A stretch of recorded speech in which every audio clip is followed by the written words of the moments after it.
Good morning, good afternoon, good evening sa lahat ng maaabot ng vlog kong ito. Comment vlog ito ha. As usual, kagabi bago ako matulog, nanonood ako ng vlog ni Krishna. Yung nagpatato siya doon sa Panabo yata yon. Ngayon, binasa ko lahat ang comment. Mukha yatang nagkagulo ang taong bayan sa papatato ni Krishna. Ang daming sari-saring comment na merong masasakit, merong opinion lamang, pero guys, nagkagulo kayo.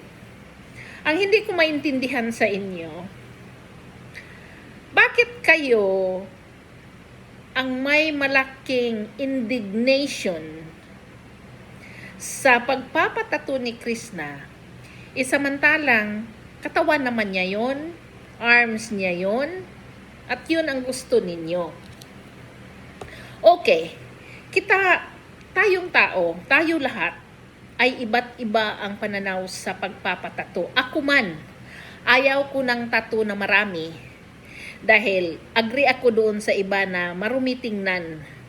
Pero wala akong judgment doon sa tao o sa mga tao na gustong magpatato all over their body.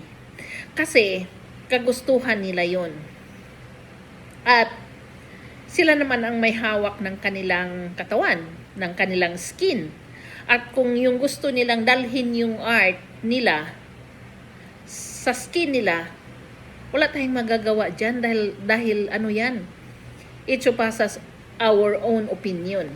Ang sa akin lang, bakit ididiin ninyo ang opinion ninyo doon kay Krishna just because follower kayo?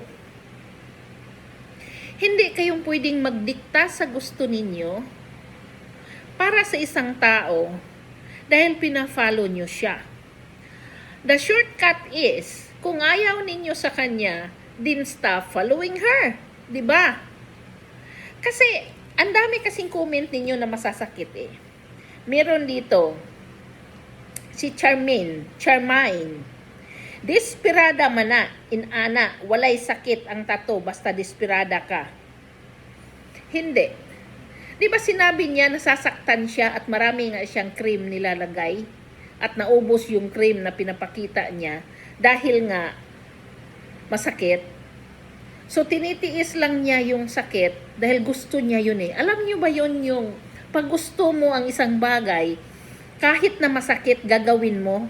Yun ang ginawa ni Krishna.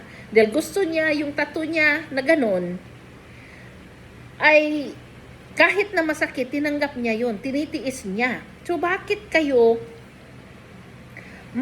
manghusga ng ganun? You cannot just be happy for her na hayaan mo siya. Kung nasaktan siya din, so be it, kasi gusto niya.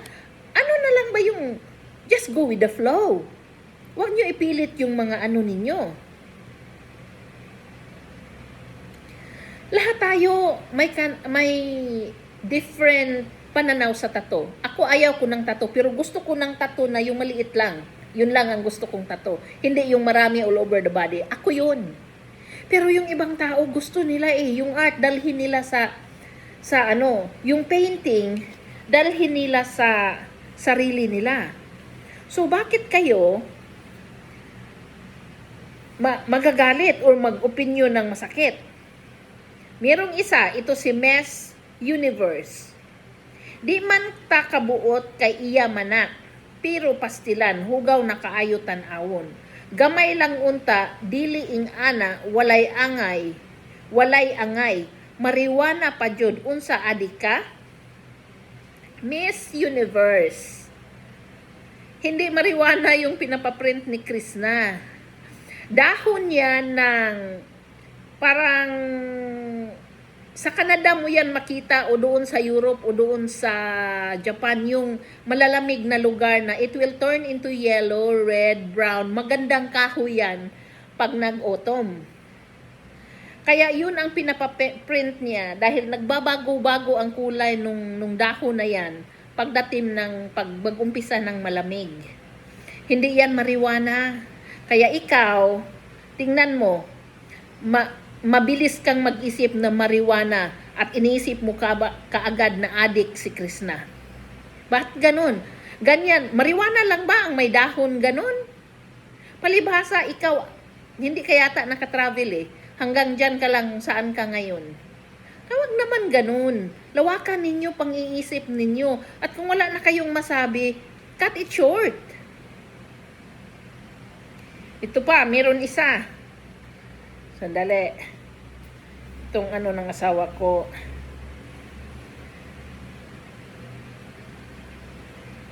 Meron pa. Sabi ni Rosemary Navarra, para sa akin, marumi tingnan na maraming tattoo ang katawan mo, Chris. Tama na yan, para kang adik. Okay lang sa lalaki, God bless you always. At nag-agree naman ito si Dior CM. Alam mo, Rosemary Navarra, maganda naman yung pagkasabi mo sana eh. Para sa akin, marumi tingnan na maraming tattoo ang katawan mo, Chris. Tama na yan. Sana, nung sinabi mong tama na yan, hanggang doon na lang. Dinagdagan mo pa eh, para kang adik. Okay lang sa lalaki, God bless you always. Ano yan? So kung lalaki, okay lang maging adik, ganon? For all you know, maraming adik na walang tattoo. At for all you know, maraming taong may tattoo pero mababait.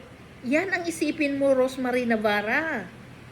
Huwag yung manghusga kayo na para bang kayo na lang kung malinis ang skin ninyo. Malinis na budhi ninyo. It's not that way.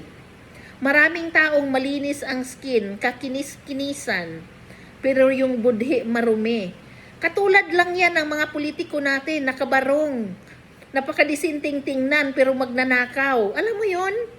So, wag kang ganyan. Ikaw ba? Wala kang tato. Siguro wala kang tato dahil ayaw mo ng tato. In all your life, sigurado ka ba na malinis ang budhi mo? Sigurado ka na wala kang nasaktan? Sigurado ka na wala kang taong inaapakan? Sigurado ka na wala kang nadadayang tao? Yun sana, pag-isipan mo. Dahil hindi lang yan sa tattoo makikita, Rosemary. Ang dami ninyo, nagkagulo kayo. Meron pa ito si Jocelita Sullivan.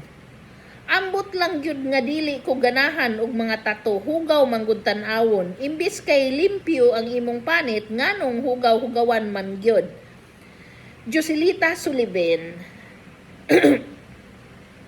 Kasi nga, merong mga tao na ganahan silang art nga gidikit yun sa ilang skin. Katulad lang yun ng mga artist na bibili talaga sila ng canvas dahil gusto nilang mag-paint at makita yung gawa nila.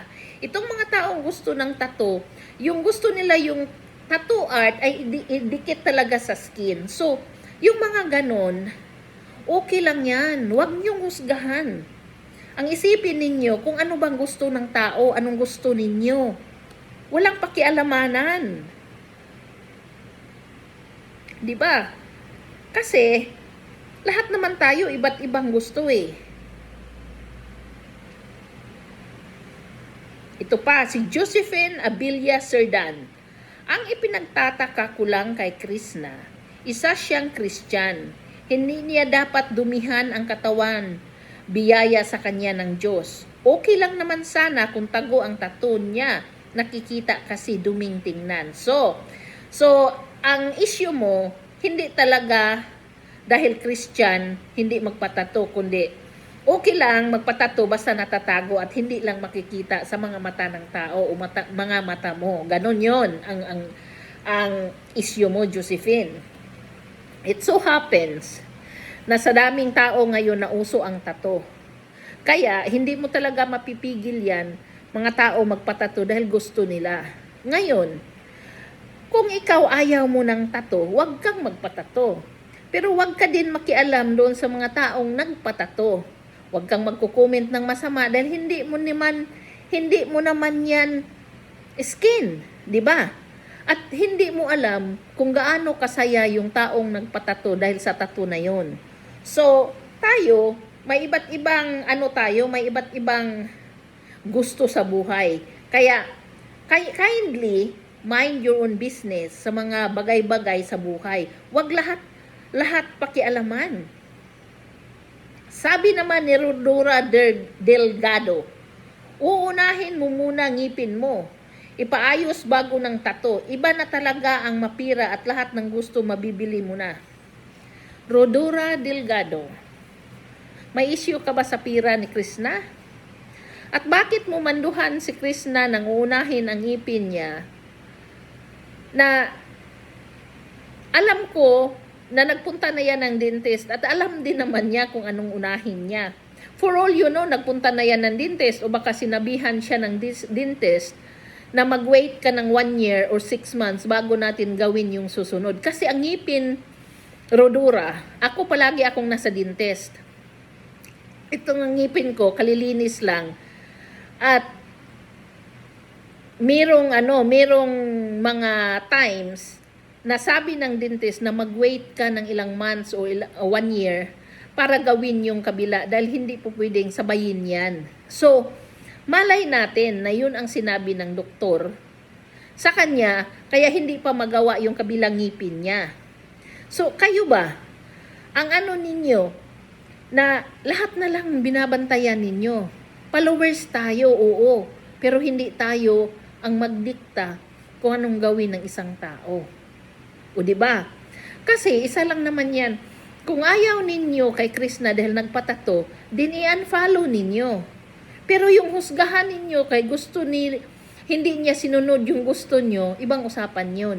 So sana, makuha ninyo ang point ko, no?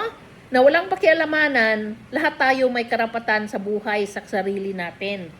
'Di ba?